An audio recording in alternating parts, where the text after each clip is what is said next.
नमस्कार, मैं संजय पुरविया और कैमरा के पीछे मेरे सहयोगी अच्छा श्रीवास्तव। आपने विधु विनोद चोपड़ा की फिल्म 12वीं फेल तो जरूर देखी होगी। महाराष्ट्र कैडर के आईपीएस अधिकारी मनोज शर्मा की फिल्म थी। पूरी फिल्म उनके जीवन के ऊपर थी कि कितना संघर्ष करके, कितना जद्दोजहद करने के बाद उन्होंने आईपीएस का एग्जाम क्लियर किया। लेकिन आज हम आपको उस शख्सियत से मिलवाएंगे जिन्होंने 12वीं टॉप किया, यानी 12वीं के टॉपर। और इन्हें सूचना मिली रेडियो के द्वारा कि ये जिले में टॉप कर गए हैं। जी हाँ, पेशे से इनके पिता किसान हैं, मध्यम वर्गीय परिवार से थे, लेकिन कहते हैं ना कि सोच बड़ी हो और कुछ करने का जज्बा। तो वो शख्स आज शख्सियत के रूप में हमारे स्टूडियो में आए हैं और उनका नाम है विजय कुमार मौर्य, जो आईपीएस हैं और 1990 बैच के आईपीएस बने और इस समय होमगार्ड विभाग के डीजे के पद पर तैनात है। आइए आज हम इनसे जानते हैं कि 12वीं टॉप के समय और आज जो डीजे हैं तो विभाग में क्या क्या शानदार काम कर रहे हैं। आज हमारे मेहमान बीके मौर्य जी। सर, बहुत बहुत धन्यवाद आपका। धन्यवाद संजय, आपने आज हमें अपने स्टूडियो में बुलाया। तो मैं कहना चाहूँगा कि इस समय हम डीजीपी होमगार्ड्स के पद पर काम कर रहे हैं।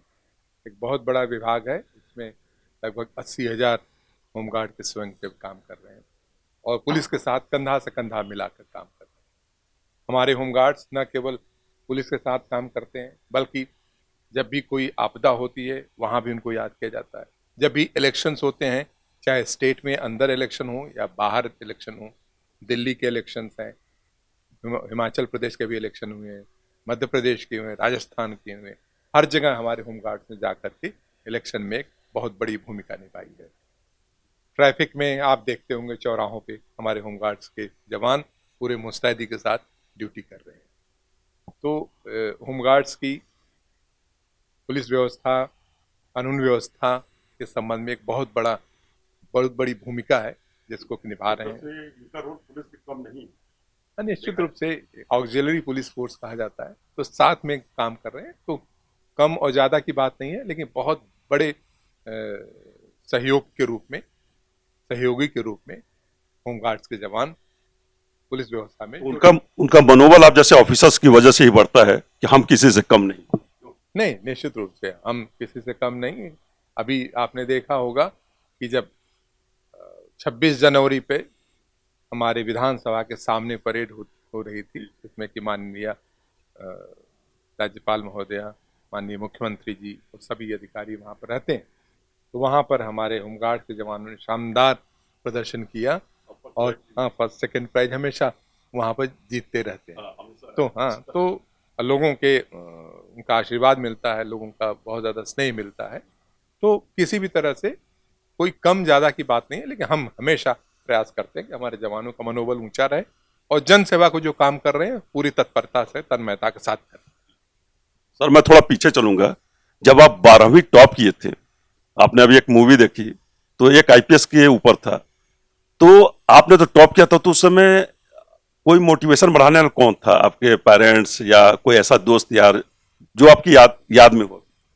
देखिए, सबसे बड़ा आप जानते हैं कि जो घर से मोटिवेशन मिलता है, पहले मैं अपने फादर को कहूँगा, पिताजी को कहूँगा, जिन्होंने कि हमें ऊंचे सपने देखने के लिए प्रेरित किया और उन्होंने पूरा सपोर्ट किया, पिताजी डेफिनेटली।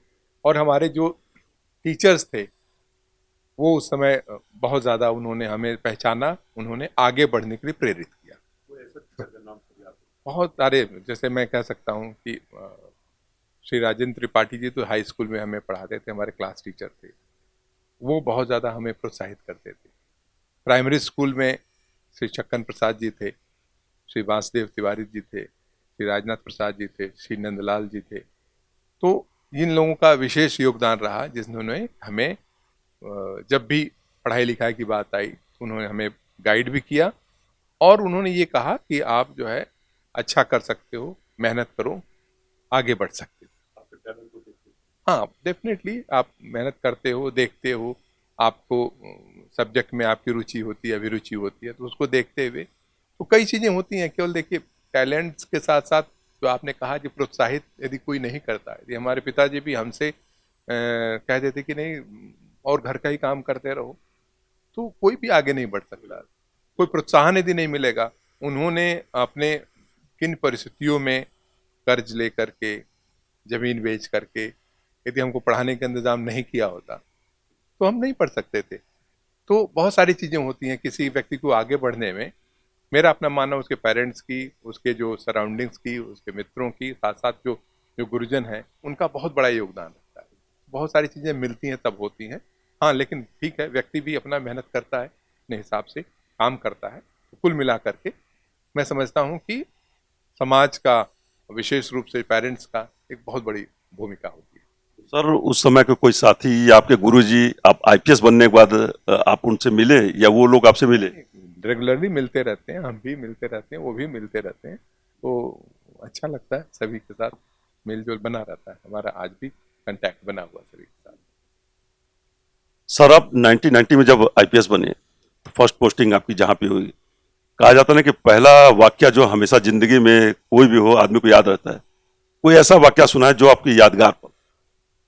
तो पुलिस विभाग में जब आप काम करते हो तो रोज ही वाकये होते रहते हैं।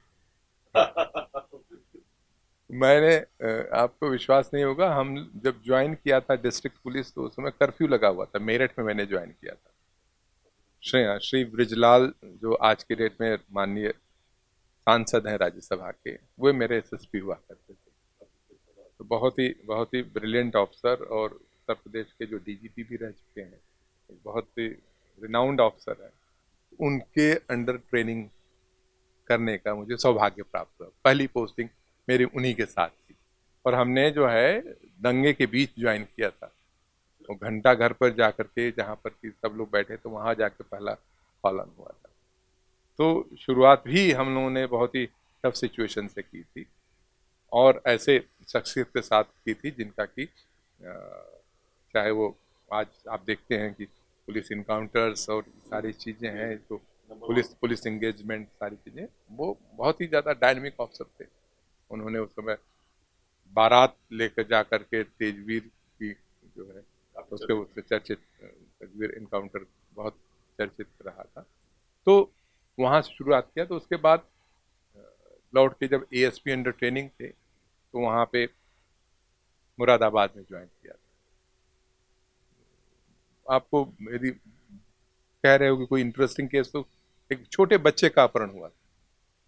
तो बहुत ही मुश्किल से, बहुत दिनों तक वो सॉल्व नहीं हो पा रहा था, और हम लोग बहुत कोशिश किया था। मैं एएसपी था और क्षेत्राधिकारी का काम होता है वहाँ पे, तो काफ़ी तरकीब से उसको वर्कआउट किया था। जो मुझे अच्छी तरह से याद है कि हमने एक हेड कांस्टेबल को एक साधारण आदमी बना करके, जहां पर हमको शक था कि वो किराएदार जो रहता है उसी ने किया होगा, तो एक दूसरे किराएदार के रूप में उसको वहां पर प्लांट किया। कांस्टेबल को, हेड कांस्टेबल था वो लड़का। फिर वो जाकर के वहां रहना शुरू किया। फिर उससे उसने दोस्ती किया।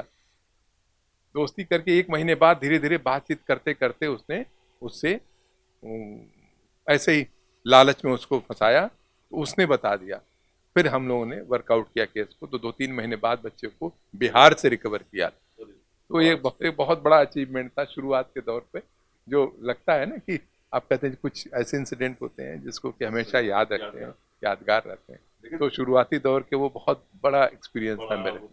और आपके अंदर सर ब्रिजलाल ब्रिजलाल सर का छाप देखने को मिलता है, तो जिस अंदाज में आप काम करते हैं। नहीं, माननीय माननीय सांसद जी जो पूर्व डीजीपी रहे हैं, बहुत ही रिनाउंड अफसर रहे हैं, और बहुत ही अच्छा।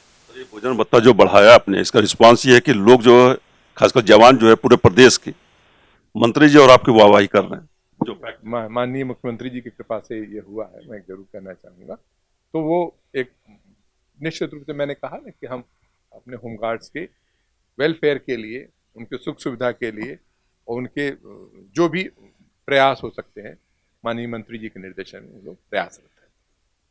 सर आपके बारे में जब पुलिस विभाग में भी थे, ये चर्चा था कि आम लोगों से मिलते रहते थे आप। इस विभाग में भी हमने देखा कि कोई भी नीचे के लेवल का कर्मचारी है, कोई प्रॉब्लम हुआ, आपका दरवाजा खुला ऑफिस का। तो ये पुलिस से चला आ रहा है या यहीं पे कुछ नया प्रयोग कर रहे हैं?